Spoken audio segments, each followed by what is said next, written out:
Welcome back to Conflicts of Interest. This is episode 343. I'm the host, Kyle Anzalone. A lot to discuss on today's show about the war in Ukraine, but just want to take a second to thank everyone for contributing to the fundraiser we just completed at antiwar.com. I know a lot of people in my audience support the work that I do for antiwar.com and went out and contributed to our fundraiser, so I really do appreciate that. I want to spend too much time on plugs today so I could get right into the show, but just want to remind people that the show is hosted through the Libertarian Institute.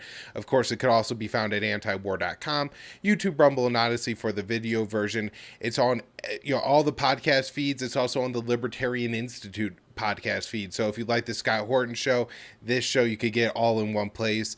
So check that out. And then you can help out the show by doing your CBD shopping with Paloma Verde, PalomaVerdeCBD.com. Promo code PEACE. High quality products at Paloma Verde, and you get them 20% off with that promo code. But even better, the show gets a kickback, and so it's a great way to help out yourself by getting some good CBD products at a great price. But then you also get your favorite podcast a kickback on every sale. So PalomaVerdeCBD.com, promo code PEACE, and now I'm going to get into the episode. The first article I have today, I wrote at antiwar.com on October 28th. It's titled, Putin Blames West for Killing Ukraine Peace Deal in March. And I kind of just break this down because I think Vladimir Putin's statement is just another chance to talk about diplomacy and what could potentially lead to a peace deal. So I write, Russian President Vladimir Putin believes Kiev was willing to accept a new peace agreement Putin believes Kiev was unwilling to accept a new peace agreement in March because of pressure from Washington.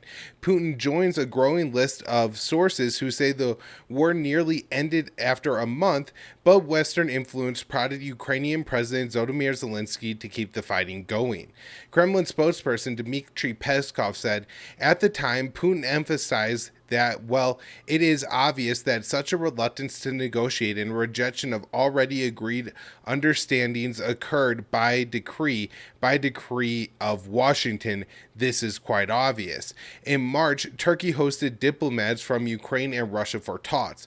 Turkish foreign minister said the two sides almost reached an agreement that would have led to a ceasefire and a withdrawal of Russian troops from Ukraine. However, talks fell apart shortly after. On April 5th, the Washington Post reported that for some NATO members, they preferred a protracted war to a weakened Russia.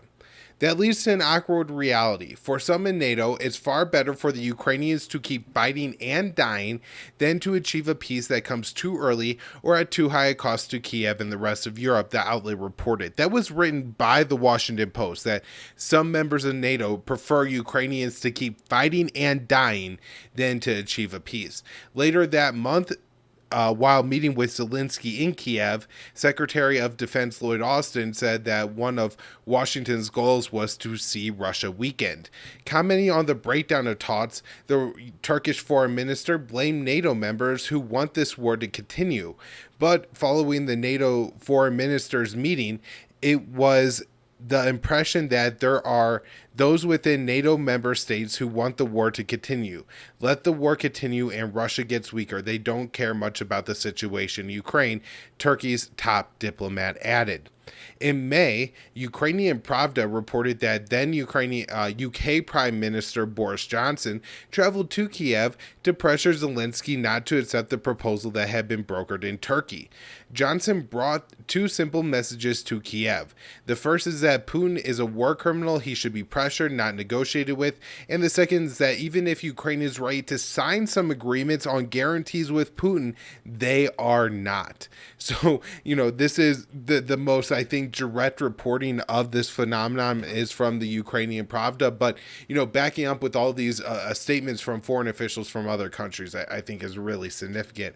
Russian Foreign Minister Sergei Lavrov said Kiev had made a proposal at Istanbul at the Istanbul talks that was acceptable to Moscow. These negotiations at some point at the end of March led to a result that gave hope to all of us, thanks to the fact that the Ukrainian side for the first time put on paper a proposition that suited us at a basis for work. Further confirmation that the March agreement negotiated in Istanbul nearly resulted in a Russian withdrawal comes from Washington. In Foreign Affairs, Fiona Hill wrote, Russia and Ukrainian negotiators appeared to have tentatively agreed to the outlines of a negotiated interim settlement. Russia would withdraw to positions on February 23rd, when it controlled part of the Donbass region and all of Crimea. And in exchange, Ukraine would promise not to seek NATO membership and instead receive security guarantees from a number of countries. Hill is a former senior director for Europe and Russia on the National Security Council and accused Russia of systematically attacking America's democratic institutions in 2016. At Donald Trump's first impeachment, she testified that it was Russia's goal to weaken the U.S. And so, I want to put all of this together because I think it's so important to see this picture in its entirety, that there really was this agreement in March. And this agreement, despite some of the Western rhetoric around it, was to reset things back to February 23rd. And I mean, maybe I guess the one difference would be that the government in Kiev, the Ukrainian government, makes an official outward pledge not to accept NATO membership. And so, this is something, though, that really shouldn't have been seen as much of a concession for the West. And this was acceptable to Kiev. This was, according to Lavrov, we haven't gotten, any disputing of this, so this is from the Russian side. But according to Lavrov, this was something that was, brought forward by the Ukrainian side. And then Turkey, a NATO member state, a third party to all this, is saying that these talks at this time resulted in an agreement that worked for everyone. Suggests that Ukraine brought an agreement forward, Russia agreed to it, and then the West, led by the UK and the US, went to Kiev and told Zelensky to veto it. And so, one of the reasons this is so important now is we just last week had the Congressional Progressive Caucus letter. I did a show on this. What a huge disappointment these, supposed anti-war activists are, and we're going to talk about Ilhan Omar here in a second. But just to mention this, I guess first, the motto and the rhetoric is we need to push Ukraine or Russia to the negotiating table. Russia went to the negotiating table, came to an agreement with Kiev, and the West told Kiev to keep fighting. And so you can't then pretend that at this point it's simply a matter of this is, as the U.S. constantly says, it's on Kiev's terms. It's not on Kiev's terms. It's on the West terms. And so I want to bring up, there's a series of tweets. I guess there's an exchange. Some activists confronted squad member Ilhan Omar on her voting to fund the Ukrainian war.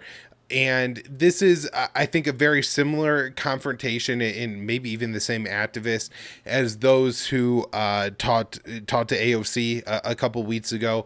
And I think did a very effective job of confronting, these very powerful women on these issues. These are members of the House of Representatives, and not only that, but they are some of the most prominent and well-known members of the House of Representatives. And so, after being confronted with these protests, Ilhan Omar tweeted out, I am sorry, you all aren't anti-war protesters. You are dangerous propagandists who are literally making a mockery of the anti-war movement. I have never had the pleasure of responding to Russia ridiculous internet information in person before. Thank you for the opportunity. And I have to tell you, I was really disgusted by this.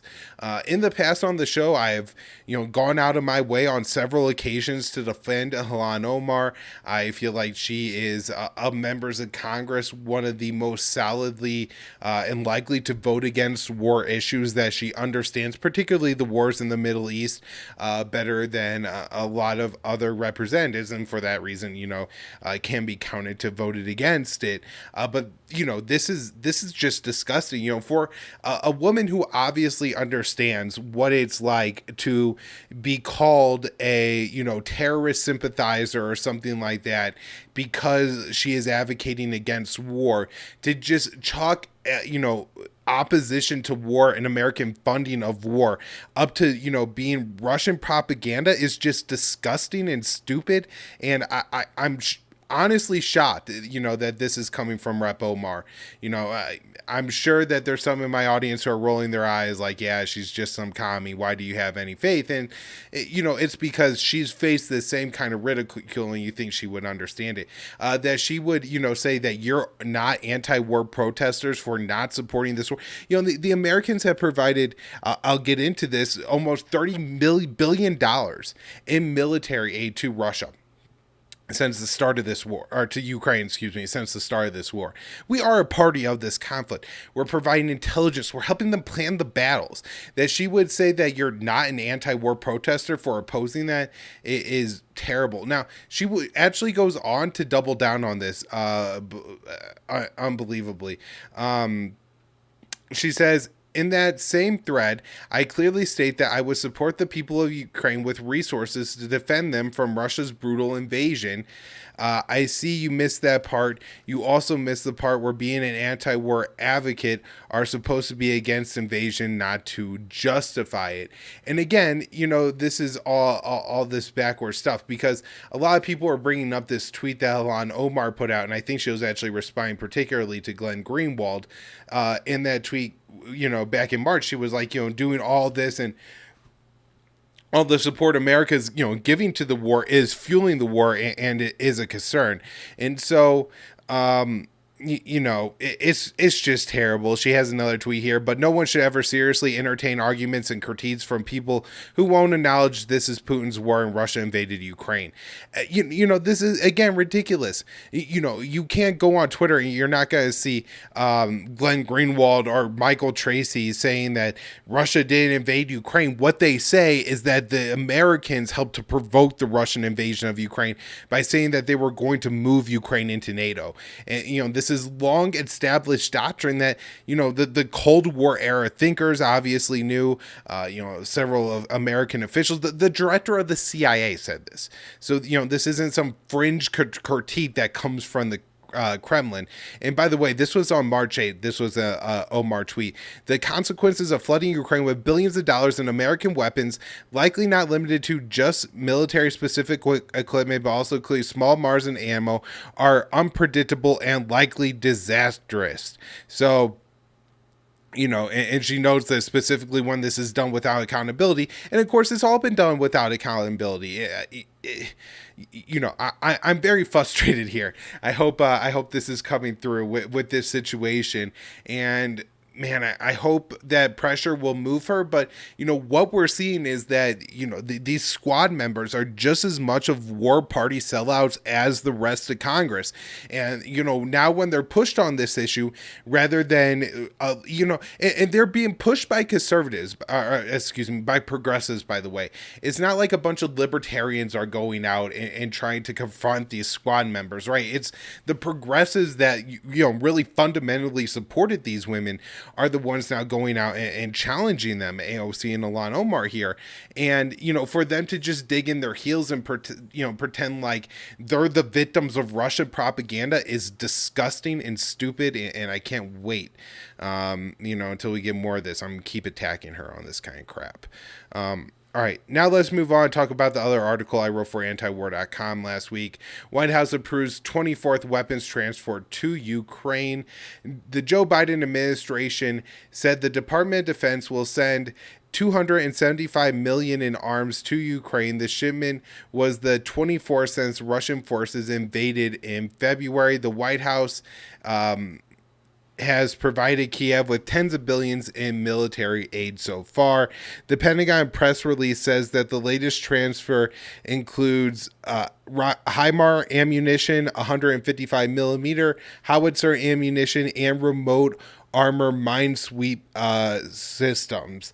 And I believe all these are continuous platforms. I think this is maybe the smallest actual package they've announced so far at $275 million. A lot of them are up around the $1 billion number or a little bit more. The Department of Defense says the Biden authorized the weapons transfer through the Presidential Drawdown Authority. The PDA allows the president to send weapons to foreign militaries directly from American stockpiles.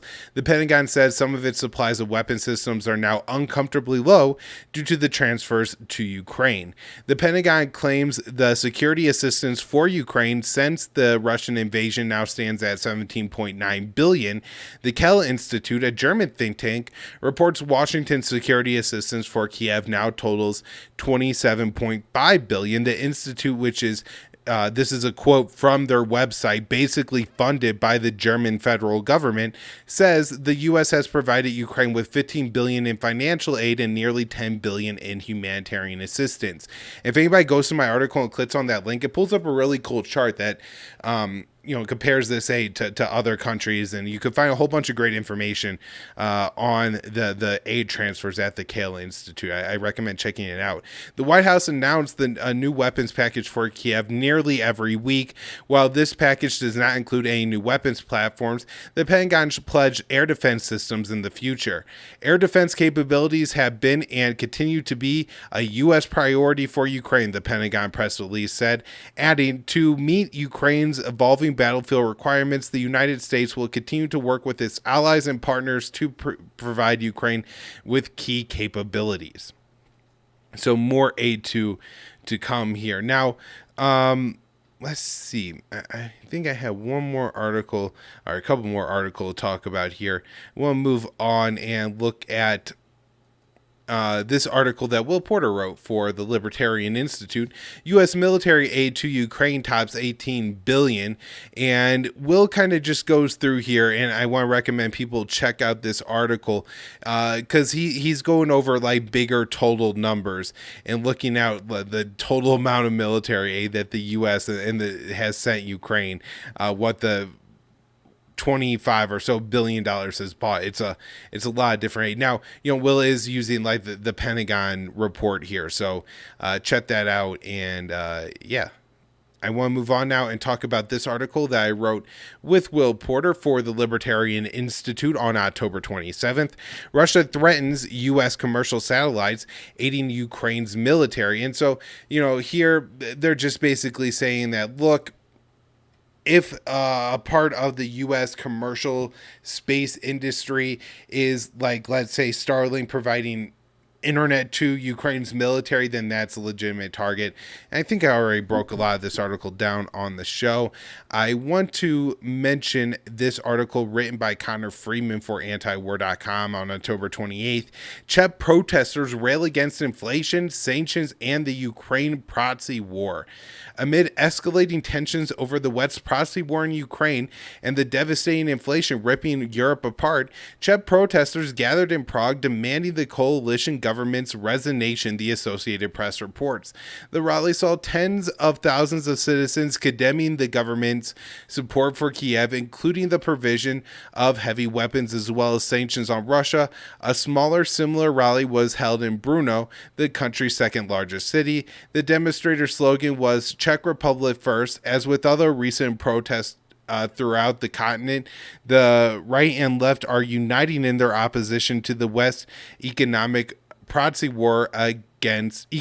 and proxy war against Russia. One speaker said, Russia is not our enemy. The government of warmongers is the enemy, according to the AP. Protesters repeatedly condemned the government for its support of the Ukraine and the European Union sanctions against Russia, opposed Czech membership in the EU, NATO, and other international organizations. Leaders in Prague dismissed the protest. Interior Minister Vít Rakušan tweeted, "We know who's our friend and who's bleeding for our freedom," adding, "We also know who our enemy is." And, look at this kind of crap that you're getting in, of course, European politics here too, but it's the same thing that Ilhan Omar saying, like, you're either with us or you're with the terrorists. That's what these people have basically to use against us at this point, is to condemn us as Russian puppets. And all we had to do is stand strong and laugh at these idiots, and eventually they will have to back down and admit that they don't have any actual arguments. This last article, U.S. plans no withdrawal from Syria or end to the sanctions. Apart from a few outstanding territories, the Syrian war is for all intents and purposes over. The rebels are defeated and inside doors. The war being over does not appear to impact U.S. plans, however. Roughly 1,000 troops are deployed to Syria, and officials say they have no plans to end their presence there or lift sanctions aimed at regime change in Syria. During the Trump administration, U.S. forces shifted focus to an oil field with a new mission: take the oil illegally. Of that aside, it appears that plan now remains in place. It's just crazy that this is happening under the Joe Biden administration. So, this is really infuriating that this war is continuing to go on and on, because at this point it's just hurting the Syrian people. If there was any situation here where, they could still reasonably expect to overthrow the Assad government, obviously I would still oppose that policy, but at least then you would understand what they're arguing from. But they don't have any arguments. The war is over. Assad has won. The sanctions are going to overthrow the Assad government. They know they're just preventing the reconstruction of Syria, and that's only hurting the Syrian people. It's making them poor for longer periods than they have to be. So this is really upsetting, and it's really stupid. The U.S. is backing the Kurds in Syria, and we have this American fetish about the Kurds being the best people in the Middle East. But if you look at how they've run the Al-Hol camp in Syria, and how they've conscripted even underage women into their militias and things like that, these people aren't angels either.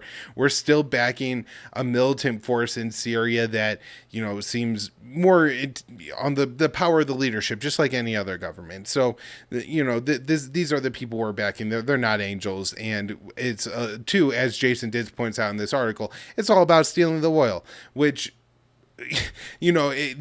probably the best thing that could happen for the American people is just allow the Syrian government to develop their oil infrastructure again, put more oil on the market, and drive down the price of oil just, by supply and demand, versus, this ridiculous scheme we have where we try to steal the oil out from under the Syrian people. All right, guys, that's where I'm going to wrap it up for today. I know the show's been a little shorter. I'll try to get back to doing just a little bit longer shows, or maybe more of them. But anyways, I really appreciate you all tuning in, and I'll be back with more shows later in the week.